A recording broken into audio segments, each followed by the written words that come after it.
Le marégraphe qui mesure l'altitude zéro à Marseille depuis 1884 reprend du service.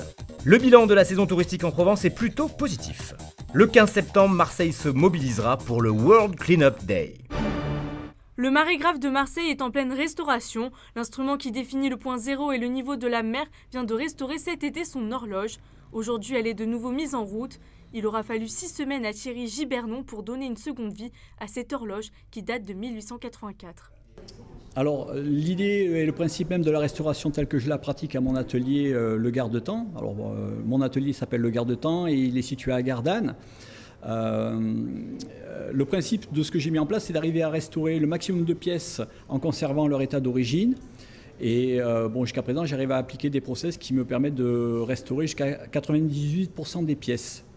Donc là, en l'occurrence, c'est soit ça passe dans le process et puis on arrive à refaire, par exemple sur des filetages, à les restaurer, soit il faut carrément usiner. Voilà. Donc, mais il n'y a pas de stock de pièces, là c'est tout en fabrication. Renaud Musulet était présent pour cette inauguration. Ce projet de restauration du patrimoine lui tenait à cœur. En 1884 a été construit ce marégraphe qui donne le niveau zéro de tout ce qui se passe en France et en Suisse, toutes nos montagnes. Et malgré les nouvelles technologies, il y avait une histoire de notre ville ici et il fallait le remettre en marche, le remettre en fonction.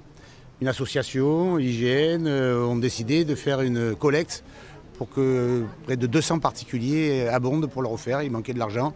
Je me suis engagé avec la région et ma majorité d'aider. Donc c'est près de 40 000 € que nous avons apportés de façon à ce qu'on sauve ce patrimoine, qu'on le remette en place, qu'on sauve notre histoire, mais aussi qu'on sauve un peu notre avenir.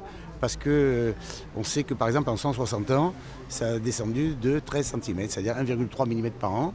Et donc qu'est-ce qui se passe? Et donc ça permet d'apporter des réponses que ne peut pas apporter le GPS aujourd'hui. Le marégraphe sera ouvert au public ce week-end pour les journées du patrimoine. L'été se termine, l'occasion de faire un premier bilan sur la fréquentation touristique en Provence et il est plutôt bon. Malgré la Coupe du Monde et la canicule, la métropole et les professionnels du tourisme annoncent des chiffres positifs. Malgré tout ce qu'il y a eu, alors on parle de bilan, évidemment au mois de juin avec le mondial, les gens sont plutôt restés chez eux à regarder leurs superbes écrans. Mais malgré tout, on s'est bien rattrapé. Et, la météo, il a fait très chaud, mais les bords de mer donc en ont profité. Les musées aussi. En tout cas, c'est une bonne saison. Cette année, il y a un grand retour des touristes américains et canadiens. Le bilan est plutôt très positif pour cette première partie parce que la saison n'est pas terminée. Mais globalement, le bilan est assez bon. 80% environ de clientèle française, évidemment avec les bassins émetteurs que sont Paris, la région Rhône-Alpes. Beaucoup de clientèle européenne qui viennent en voiture. Et puis nos clientèles étrangères lointaines avec ce retour des Canadiens et des Américains sur l'ensemble du territoire, que ce soit Marseille, que ce soit les Alpilles, le Pays d'Aix. Et la métropole reste encore confiante pour les mois de septembre et octobre. Nettoyer la planète le 15 septembre, c'est le grand projet du World Cleanup Day. Né il y a 15 ans, l'association débarque samedi pour la première fois en France.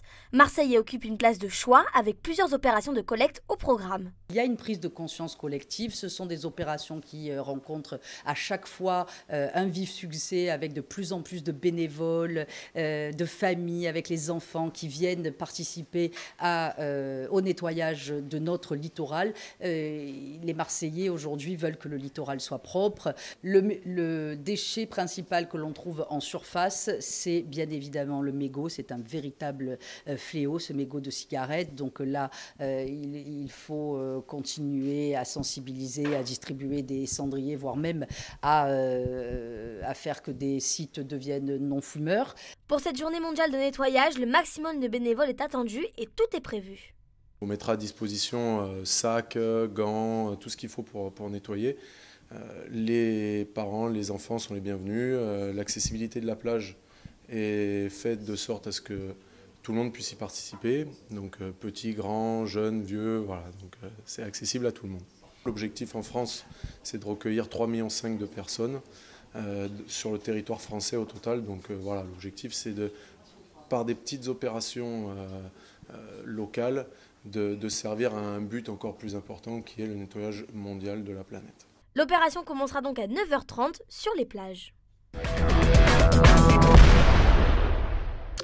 On est encore en été et les ciels de Provence et de Corse nous le rappelleront en ce mardi 11 septembre avec du soleil, rien que du soleil, matin comme après-midi. Du côté des températures, c'est donc toujours chaud, avec dès le matin 13 à Avignon et 11 à Digne, mais 17 à Marseille et 21 à Ajaccio. L'après-midi, toute la région au-dessus des 30 degrés, avec jusqu'à 32 degrés à Avignon. En ce 254e jour de l'année, nous fêtons les Daphnées.